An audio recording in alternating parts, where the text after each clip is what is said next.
Hello all, and welcome back to the channel. It's been a while since I've done a long-form video, but I felt that this particular chase deserved a special look. This is the Grady, New Mexico storm of May 24th, 2023. A steep trough had been persisting along the west coast for a few days now, placing the exit region firmly over eastern New Mexico and the Texas Panhandle. Decent low-level response brought moderate moisture upslope and into the region, leading to dew points in the mid to upper 50s. In addition, subtle hints pointed toward the formation of a weak lee cyclone.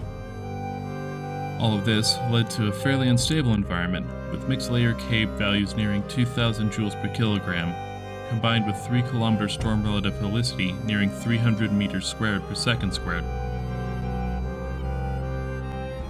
The day started with a drive north from Clovis, New Mexico, where a cyclical supercell the day before had produced a beautiful dual mesocyclone setup, but only a weak, nebulous dust whirl of a tornado. I stopped at the Valero in San Jon to wait for storm initiation. Dozens of other chasers began to filter in as well. It was going to be an interesting day.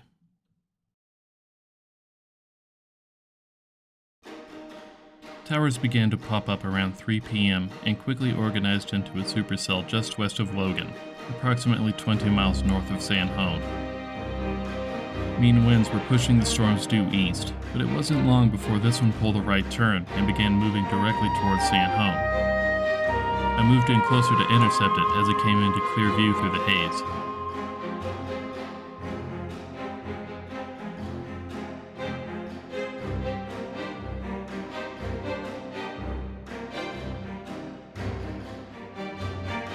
It became evident fairly quickly that the storm was gaining strength by the minute, and not wanting my only route onto the caprock to be cut off, I began heading south to get ahead of the storm.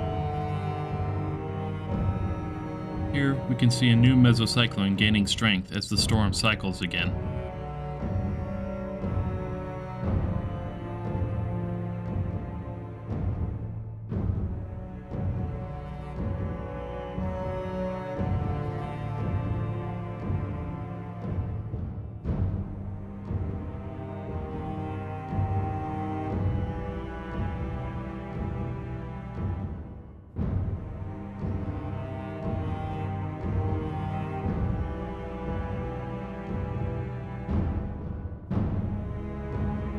As I continued south, the storm began to produce some of the most incredible inflow and outflow structures I've seen. At several points, it seemed like the wall cloud and rear flank shelf cloud were scraping the ground.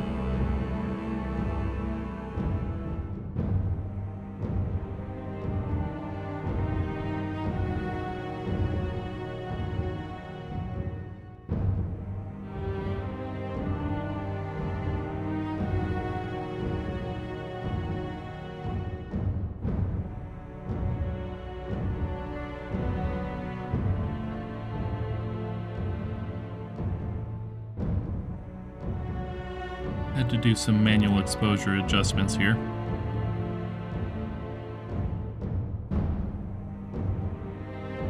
I tilted the camera upwards to capture the mid-level inflow bands feeding into the storm for a moment. Here's where the inflow structures really went wild.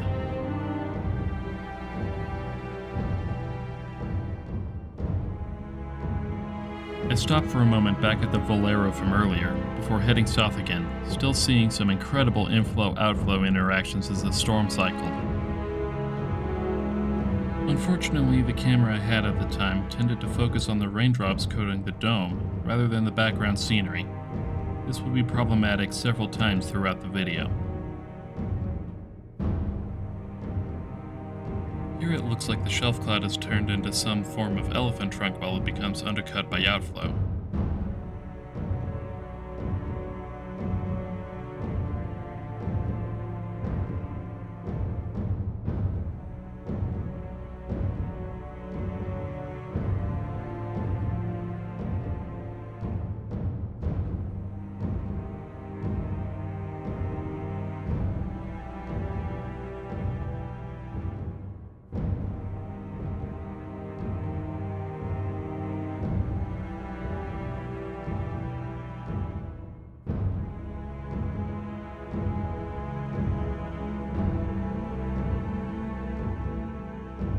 I finally got on top of the caprock and stopped near the amphitheater north of Wheatland. The storm continued to gain strength as it neared the caprock, apparently putting down a small tornado before beginning its own ascent onto the plateau.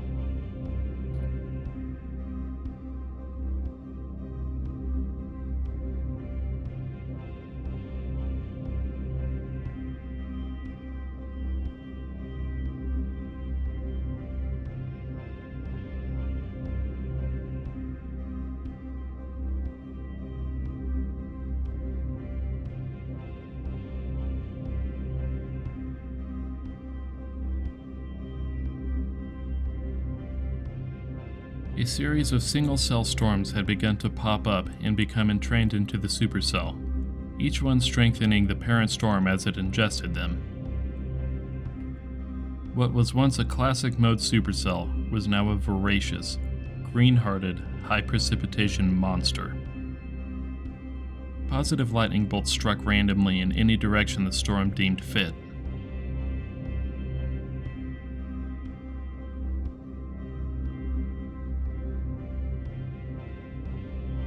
The storm finally clawed its way up onto the caprock, where an effectively lowered LCL practically put the mesocyclone on the ground.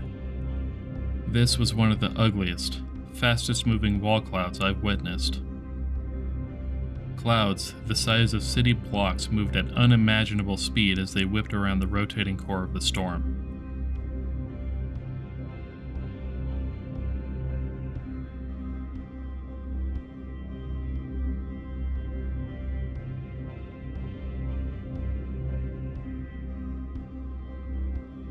I repositioned southward as several additional cells fed themselves into the storm.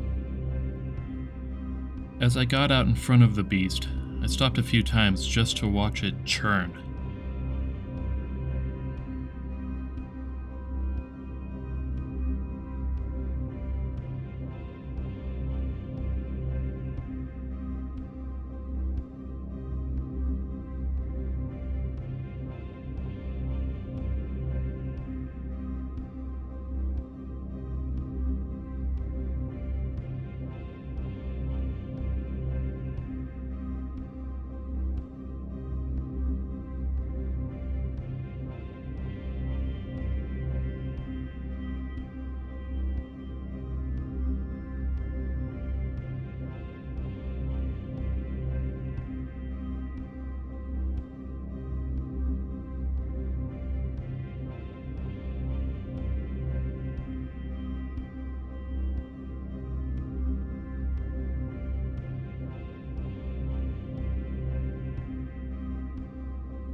It wasn't much longer before I finally reached Grady and turned east, leapfrogging several times with the increasing conga line of chasers.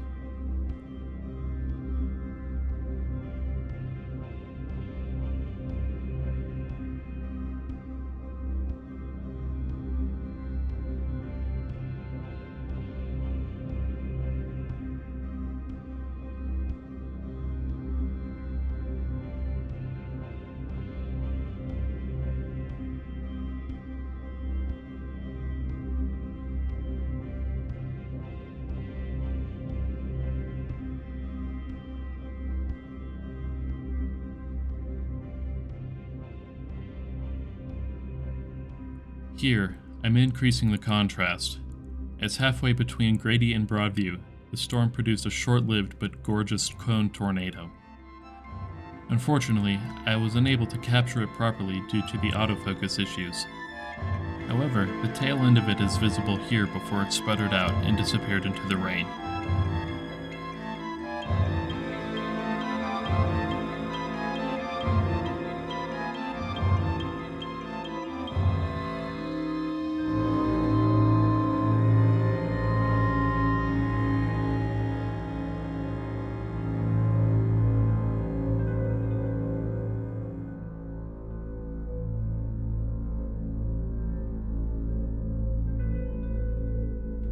realized that the storm was getting a bit close for comfort, and so I turned south in Broadview and began driving toward Clovis. I stopped several times to watch the storm evolve.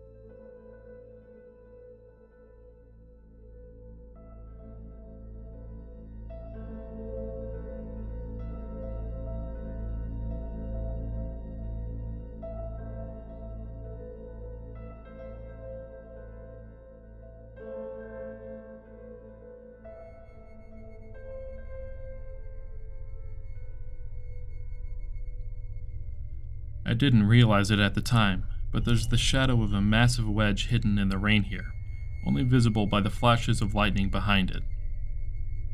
I've increased the contrast again so it's more visible.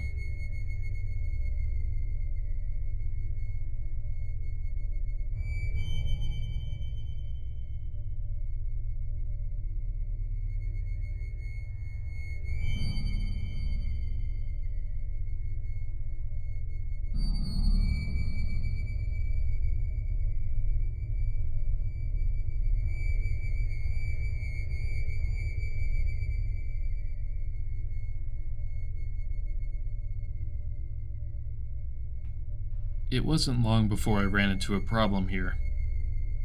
There was a massive conga line of chasers ahead of me, crawling at an unusually slow pace. I realized that the storm would cross the highway and cut me off before I ever got through, and so I turned east at the next intersection and drove into the leading edge of the forward flank. Apparently, during this time, the wedge grew even stronger, even sporting a significant weak echo hole on Amarillo's radar. This was not visible to me at the time, as there is virtually no cell signal in that region of the plateau.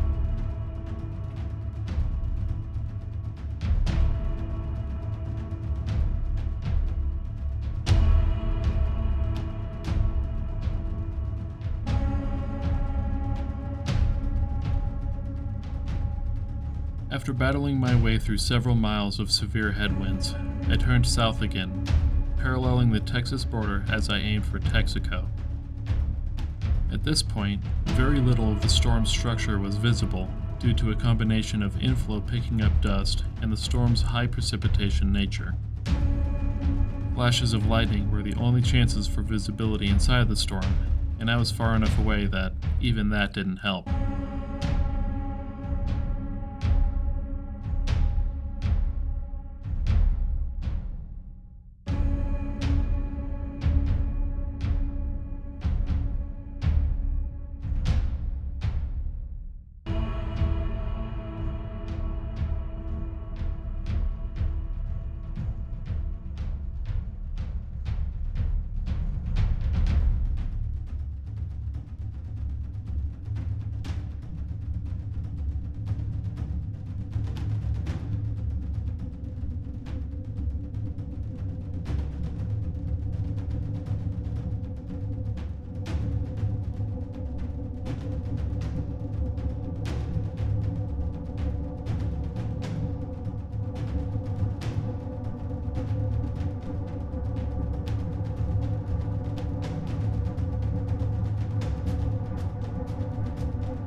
I eventually reached Texaco and had to do some creative maneuvering to avoid the encroaching storm, which was slowly becoming linear, but still sported a significant velocity signature. I finally got out from under it and headed towards Muleshoe, Texas, where I took a second to film the amazing strobe lighting this monstrosity was producing. I then had to drive nearly 60 miles eastward to Plainview to escape the line of tornadic storms that had formed behind it. An interesting day indeed. Thanks for watching, and stay tuned for more videos in the future.